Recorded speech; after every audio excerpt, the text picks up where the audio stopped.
Let's go ahead and get into Marathon Digital doubles loan borrowing capacity to 200 million as mining rigs sit idle. So obviously this pertains to mining, and it's hopefully going to be eye-opening. The firm doubled its credit from Silvergate Bank even as Marathon's operations are facing severe downtime and delays. Marathon Digital Holdings refinanced an existing $100 million line of credit from Silvergate Bank and added another one of the same size from the same lender, according to a Monday press release, despite having thousands of Bitcoin mining rigs sitting idle. Marathon's ability to refinance stands out because crypto prices have fallen so much this year, putting the company and other Bitcoin miners on shakier financial ground. The lending market has also dramatically cooled down as the Federal Reserve raises the interest rates. The Silvergate credit gives Marathon flexibility to navigate the market volatility. Marathon noted on Monday that it hadn't drawn any of its initial credit line from Silvergate, which was set to expire in October. The two facilities are secured by Bitcoin and will expire in June of 2024. The new term loan includes a delayed draw facility, meaning Marathon can draw $50 million at the time of closing and another $50 million 270 days after closing.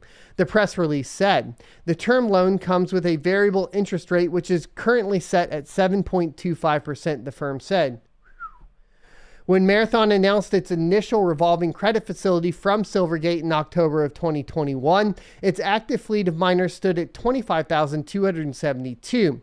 At the end of June, it counted only 6,300 active miners, according to its June operational update. That is a lot of rigs offline. That is a lot of rigs offline. Now, obviously, from October to June, what are we looking at? Heat. And I'm wondering, if their facilities are able to actually dissipate the heat. And funny enough, of course, what's going on here? Well, they're in West Texas. The firm has 29,640 Bitcoin mining rigs waiting energization in West Texas, it said in the update. So they're waiting for power for these in West Texas, but then why do they have a lot less active miners is my question, right? Because apparently these were online. This is largely because hosting firm Compute North energy provider is waiting for federal regulators to approve its tax-exempt status, Marathon said. Compute North hosted about 20,000 of Marathon's machines at the end of June and is set to host 68,000 by the end of Q3. About 4,200 of these rigs were scheduled for activation on April 17th, according to a previous press release. However, Marathon said in July that it secured around 254 megawatts in new hosting agreements, which could increase up to 324 megawatts. That includes 200 megawatts, or about 66,000 mining rigs, signed with Applied Blockchain for sites in Texas and North Dakota.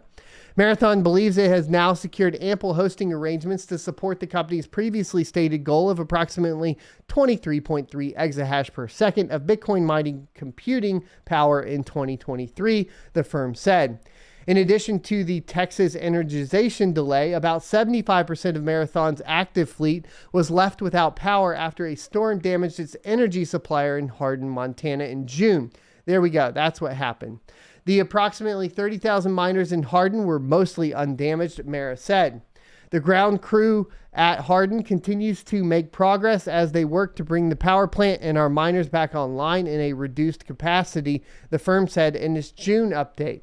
Asked about updates on Texas and Montana on Monday evening, a Marathon Digital Holdings spokesperson pointed to the company's upcoming Q2 earnings and call set to take place on August 8th. The firm may have additional information to share at that time, the spokesperson said. Mara also stands out among the industry as it has yet to sell any of its Bitcoin holdings. Other mining firms have converted their mined Bitcoin to US dollars to fund operations and pay off loans.